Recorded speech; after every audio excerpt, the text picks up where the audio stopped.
श्रीराम समर्थ. सद्गुरू श्री ब्रह्मचैतन्य गोंदवलेकर महाराज यांचे प्रवचन 2 नोव्हेंबर. आसक्ती भगवंताची असावी. कोणत्याही धर्माची आपण कधीही निंदा करू नये. प्रत्येक धर्मात निरनिराळे विधी लावलेले असतात. धर्माला विधीची फार जरुरी असते. विषय सुद्धा आम्ही विधीने भोगतो. आम्ही गंगेवर स्नानाला जातो असे म्हणतो. खरोखर मनाने आपण गंगेवर गेलो तरी चालू शकते.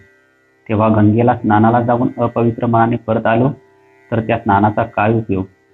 नाम घेऊन विषयाचा धंदा केला तर काय उपयोग? कर्माची बंधने तुटावीत म्हणून शास्त्राची बंधने पाळावी लागतात. देवाला पैसा देण्याचा हेतू हाच की माझा लोभ कमी व्हावा. खरे म्हणजे आपल्याला कर्म केल्याशिवाय करमतच नाही, पण आपण फळाची आशा उगीच करीत बसतो. इथेच आपले चुकते. काहीही न करता राहणे मनुष्याला शक्य नसते.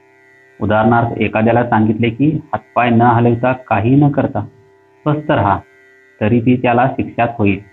जर काही करणे जरूरच आहे तर उचितच गोष्ट करावी. जी गोष्ट बंधनाला कारण होते ती विपरीतच असते. कर्तेपणाच्या अभिमानाने केलेले कर्म हे असे विपरीत कर्म होय. ज्ञानावस्थेमध्ये झालेले कर्म पूर्णच असते. त्या अगोदरचे कर्म पूर्ण होत नाही. धर्म तरी काय सांगतो? तर प्रत्येकाने आपले कर्तव्य करावे.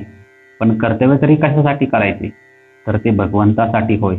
भगवंताच्या ठिकाणी श्रद्धा ठेवून कर्तव्य करावे, तरच मानव सुखी होईल. सुधारणांनी सोयी केल्या म्हणजे देह सुख वाढवले, त्याने परावलंबित्व मात्र आले. आणि परावलंबनात खरे सुख नाही. लौकिक विद्या ही खरी विद्या नव्हे, अविद्याच ती. विद्येने एक समाधान तरी मिळाले पाहिजे किंवा हमखास पैसा तरी मिळाला पाहिजे. या दोन्ही गोष्टी तिने साधत नाहीत. विद्वानाला सुद्धा मला नोकरी द्या म्हणून अर्ज करावा लागतो. म्हणजे ती विद्या स्वयंप्रकाशी नाही. जीवनाला हवा, पाणी, अन्न या वस्तू आवश्यकच आहेत. त्या कशाही मिळवाव्यात. पण बाकीच्या वस्तू काही आवडी खातर तर काही लौकिकात जरूर म्हणून पाहिजेत. पैसा असेल तर दैन्यवाने राहू नये, पण त्यामध्ये आसक्ती असू नये. आसक्ती भगवंताच्या ठिकाणी असावी आणि इतर प्रापंचिक वस्तूबद्दल उदास असावी. मला कोणी शत्रू नाही आणि मित्र नाही, अशी ज्याची खरी वृत्ती तो सुखी. जो कशावरही अवलंबून नाही, ज्याच्या आड काही येत नाही, तो मुक्त समजावा. देहाला कुठेही लागले तरी आपल्याला जाणीव होते. त्याप्रमाणे मनाच्या सर्व वृत्तीमध्ये भगवंताचे स्मरण असणे हेच अनुसंधान होय.